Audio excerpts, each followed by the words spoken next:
Hello everyone. आज हम कक्षा 8 का प्रश्न नंबर 12 करेंगे। इसके अंदर एक एब रेखा दी गई है और उसके ऊपर एक बिंदु स है और उस स बिंदु से स्पर्श करता हुआ और एक अन्य बिंदु दिया है ये से गुजरता हुआ एक वृत्त खींचना है। तो हम इसमें एब रेखा ले चुके हैं। एब रेखा के ऊपर बिंदु स भी हम ले चुके हैं। ये कहीं भी ले सकते हैं आप, यहाँ कोई ज़रूरी नहीं, यहाँ भी ले सकते हैं, यहाँ भी ले सकते हैं। एब के ऊपर लेना है, ये ध्यान रखना है बस।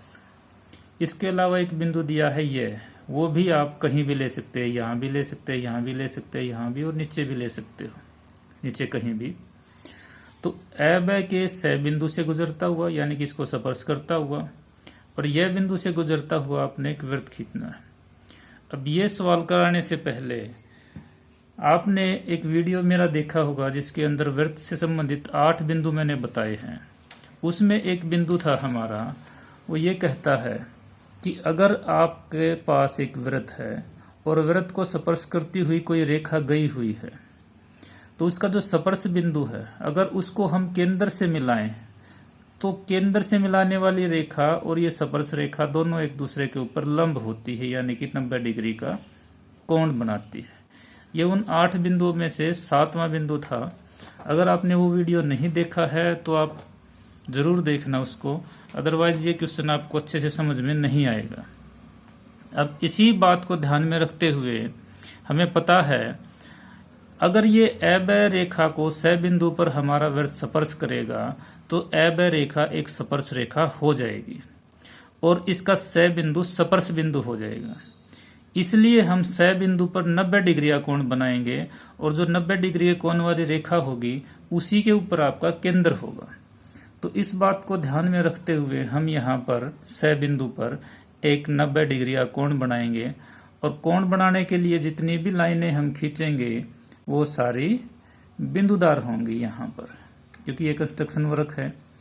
ये हमने एक चाप लगाई, 60 का कोण बना, 120 का, और इन दोनों का जब हम आधा करते हैं 60 और 120 का तो ये हमारा 90 डिग्री का कोण बनेगा।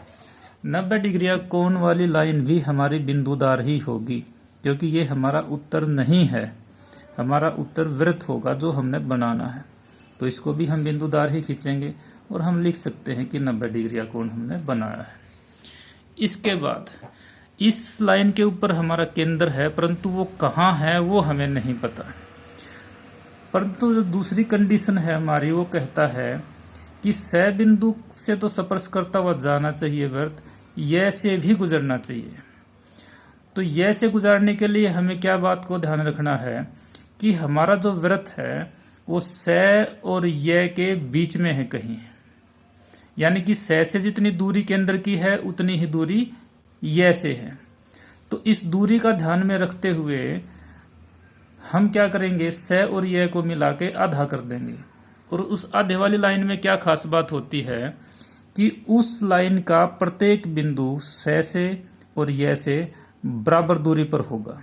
अगर इस बात का भी नहीं पता तो आप कक्षा 6 के लिए हमने वीडियो बनाया था, एब रेखाखंड के 2 समान भाग करो, वो भी आप देख सकते हैं।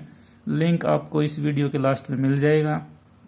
हम इसका आधा करेंगे। अब स पर रखेंगे, आधे से ज़्यादा खोल के चाप लगाएंगे, उतना ही खुला रखेंगे, जितना हमने खोला था उतना ही खुला रखेंगे। अब स पर रख के दूसरी चाप लगाएंगे, एक इधर और एक इधर। ये दोनों चापें जहां काटेंगी उनको हम मिला देंगे और ये मिलाने वाली लाइन जो 90 डिग्री का हमने कोण बना था उसको कहाँ काटती है ये ध्यान रखना पड़ेगा। अब ये वो बिंदु है जो हमें चाहिए, इसकी सभी कंडीशन पूरी करता है। ये इधर स से और ये से बराबर दूरी पर है और ये 90 डिग्री का कोण भी बनाता है, यानी कि ये आपका केंद्र बिंदु है। यहाँ पर आप प्रकार रखोगे, इसका नाम रख देते हैं क, हमने नाम रख दिया इसका केंद्र का। क पर हम प्रकार रखेंगे। आप स तक खोलो या य तक खोलो, वो तुम्हारी इच्छा है। और ये जो वृत्त होगा आप देखना स और ये बराबर दूरी पर ही मिलेंगे। आपका जो वृत्त होगा वो अब पक्का होगा, उसमें बिंदुदार लाइन का प्रयोग आप नहीं करेंगे। उम्मीद है ये प्रश्न आपको समझ में आ चुका होगा। आज के लिए इतना ही। धन्यवाद।